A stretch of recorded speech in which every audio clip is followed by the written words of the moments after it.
Nesta semana nós celebramos com toda a igreja a festa de São Mateus, apóstolo e evangelista. E hoje tenho a alegria de receber aqui no nosso estúdio o professor Denis, estudioso de Sagrada Escritura, que vai nos falar sobre a importância, o significado de Mateus na vida da igreja, na vida dos primeiros cristãos. Bom dia, professor, seja bem-vindo. Bom dia, padre, bom dia, Dani, muito obrigado sempre pela boa acolhida, que é sempre bom estar na casa da mãe. Uma alegria. E nós vamos começar a entender o significado de São Mateus na vida da igreja, na vida dos primeiros cristãos, com um chamado, com a vocação que ele recebeu do próprio Jesus. Vamos ver o que o VT nos mostra sobre a vocação de Mateus. Saindo dali, Jesus viu um homem chamado Mateus, sentado à banca de impostos e disse-lhe: "Segue-me." Ele se levantou e o seguiu. Estando Jesus à mesa em casa, chegaram muitos publicanos e pecadores e sentaram-se à mesa com ele e com seus discípulos. Os fariseus, vendo isto, perguntaram aos discípulos: "Por que o vosso mestre come com os publicanos e pecadores?" Jesus ouviu-os e respondeu: "Não são os que têm saúde que precisam de médico, mas os doentes. Ide aprender o que significa: prefiro a misericórdia ao sacrifício. Com efeito, não vim chamar os justos, mas os pecadores."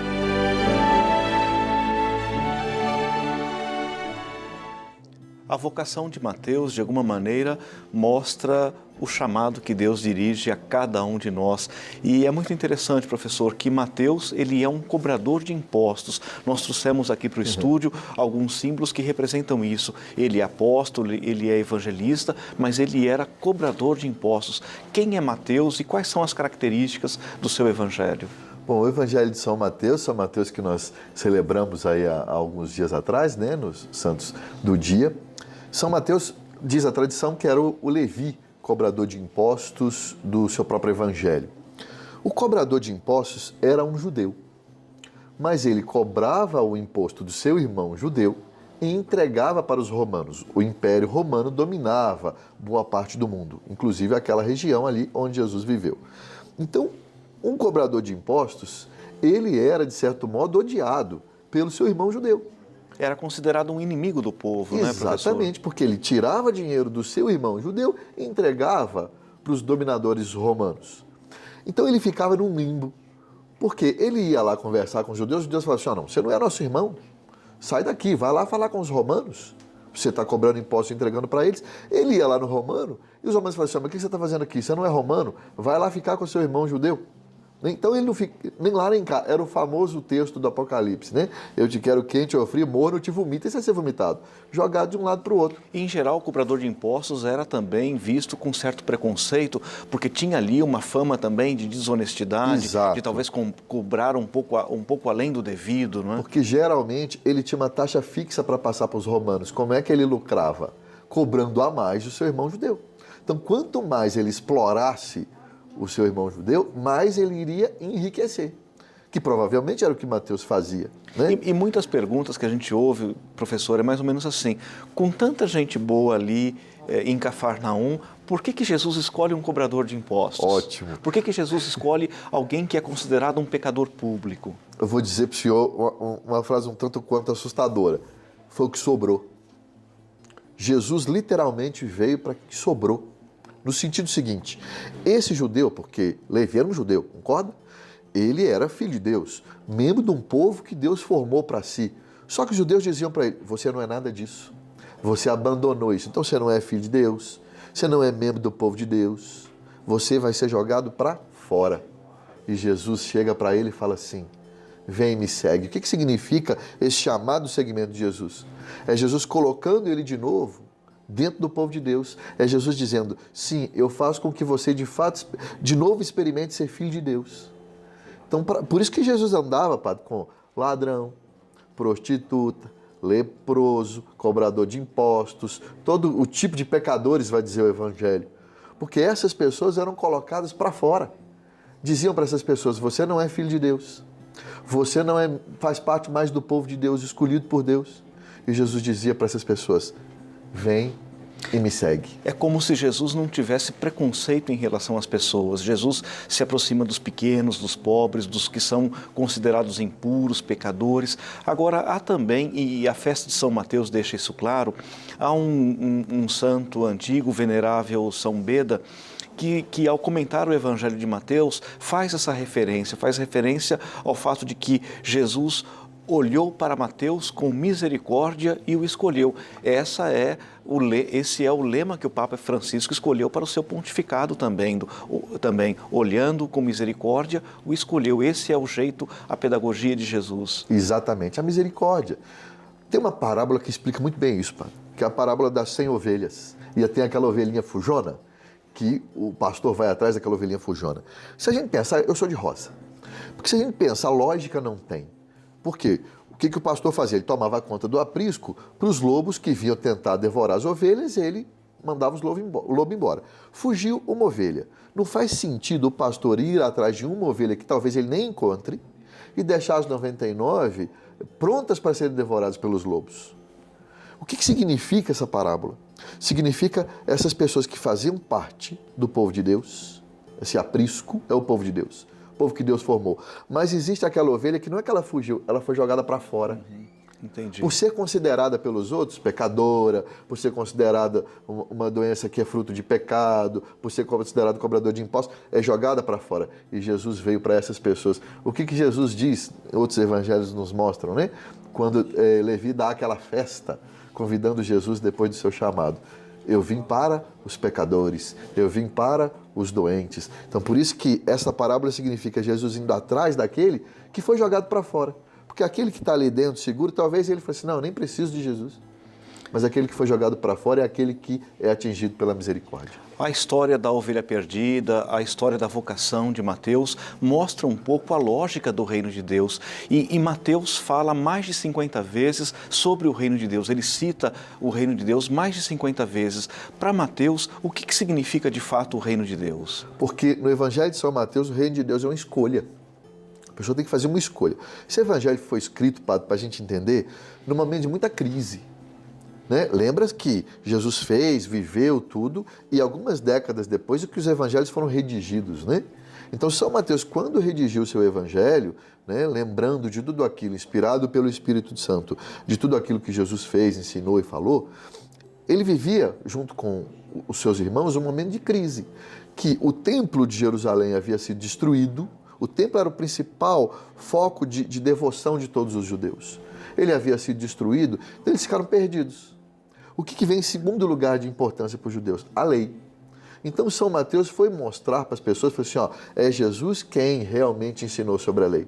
Mas havia outros grupos de judeus que também clamavam para si essa correta interpretação da lei. Então havia essa disputa. E os cristãos diziam, não, é Jesus que realmente interpretou a lei. Só que eles eram perseguidos por causa disso. E eles sofriam uma série de consequências. Inclusive consequências financeiras, consequências sociais, consequências políticas, pelos grupos maiores que queriam dominar o entendimento e o ensino da lei. Professor, o Evangelho de Mateus, os estudiosos da Bíblia dizem isso, o Evangelho de Mateus ele foi escrito preferencialmente para o público judaico, Exato. para os judeus. O público-alvo, a gente pode dizer assim, o público-alvo de Mateus eram os judeus. Mateus tem um estilo de escrita que parece mais na linha da catequese do que na linha da biografia. Mais do que uma biografia de Jesus, Mateus parece que quer construir uma catequese completa sobre quem é Jesus. Exatamente por isso, porque aqui sobrou a lei, né, como eu disse. E aí, o que São Mateus está mostrando durante todo o seu evangelho? Jesus ensinando a lei. Então, é uma catequese, porque é a catequese de Jesus. Jesus ensinar sobre a lei é a catequese de Jesus.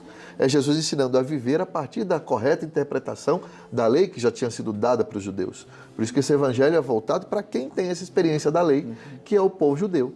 E como eu disse anteriormente, há as consequências disso para o povo que decide viver de acordo com o que Jesus ensinou sobre a lei, que são os cristãos no período de Mateus. Né? Por isso que eu disse que é uma escolha.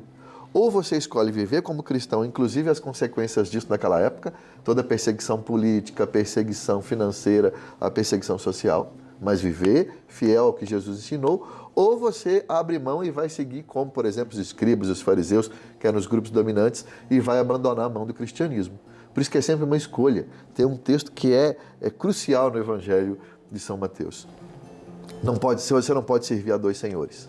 Ou você vai ser cristão, de acordo com, de fato, o cristianismo e suas consequências, ou você vai ter que abrir mão e seguir como os grupos majoritários estão te ensinando a seguir. Escolher o reino, escolher a vida, esse é o projeto de Jesus, é também o convite de Mateus, que fala de Jesus a partir de quem cumpre de fato as profecias antigas. Essa é uma outra grande característica do Evangelho, da impressão que Mateus mostra Jesus como aquele que cumpre do começo ao fim todas as profecias antigas. Talvez por isso Mateus identifique Jesus como o novo Moisés. Exato, porque antes de mostrar Jesus como aquele que ensina sobre a lei, São Mateus precisa primeiro provar que Jesus é o Messias, aquele que for anunciado antes pelos profetas. Por isso existem tantas que a gente chama de profecias de cumprimento no Evangelho de São Mateus. É São Mateus mostrando, olha só, um profeta lá atrás anunciou que o Salvador faria isso e isso. Aí no Evangelho dele ele mostra Jesus fazendo.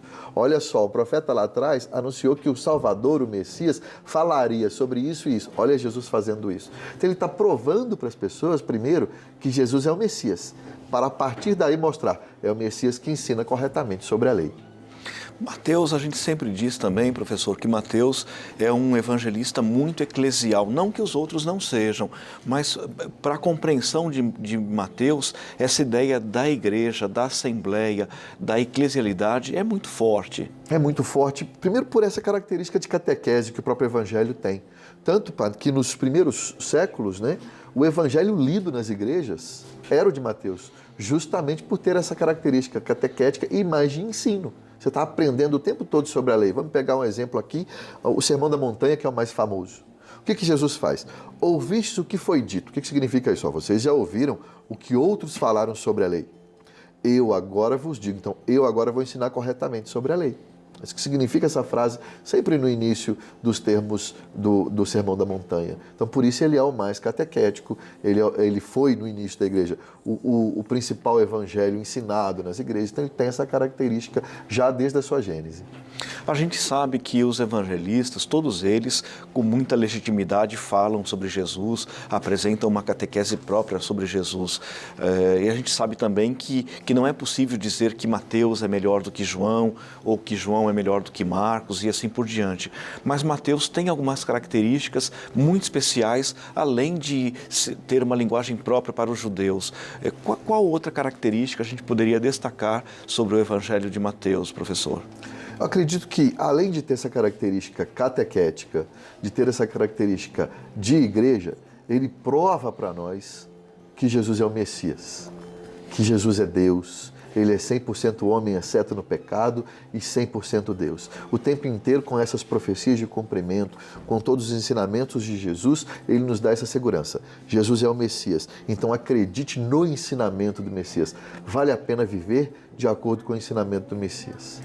É um convite muito especial, um convite que a igreja dirige a todos nós que somos cristãos, o convite para abrir para Deus o nosso coração, abrir para a Sagrada Escritura os nossos sentidos, os nossos ouvidos, os nossos olhos.